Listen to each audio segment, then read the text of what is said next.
14 ফেব্রুয়ারি এই দিনটাকে আমরা সকলেই অ্যাজ আ ভ্যালেন্টাইন্স ডে হিসেবে পালন করতাম, কিন্তু কে জানতো যে এই দিনটা আমাদের ব্ল্যাক ডে হিসেবে হয়েই রয়ে যাবে।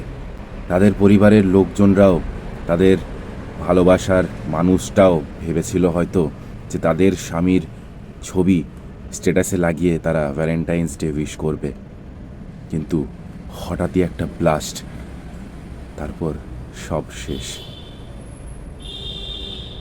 2019 14 ফেব্রুয়ারি পুলওয়ামা অ্যাটাকে 40 জন সিআরপিএফ জওয়ানের শহীদের খবর পরের দিন সকালবেলায় কানে আসে।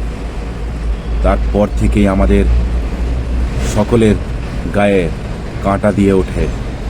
আমরা সকলেই তারপর থেকে ঠিক করে নিই যে এই দিনটাকে আমরা অ্যাজ আ ভ্যালেন্টাইন্স ডে হিসেবে পালন করব না, এই দিনটাকে আমরা অ্যাজ আ ব্ল্যাক ডে হিসেবে পালন করব। তাই বন্ধুরা, তোমাদের সকলকেই বলছি, প্লিজ দয়া করে শুধু এই দিনটাকে একটু অন্যরকমভাবে পালন করার চেষ্টা করো। এক সপ্তাহ ধরে তোমরা তো ভ্যালেন্টাইন্স উইক বানিয়েছো, কিন্তু শুধু এই দিনটাকে একটু অন্যরকমভাবে পালন করার চেষ্টা করো তাদের জন্য, তাদের পরিবারদের জন্য। Please, it's a request.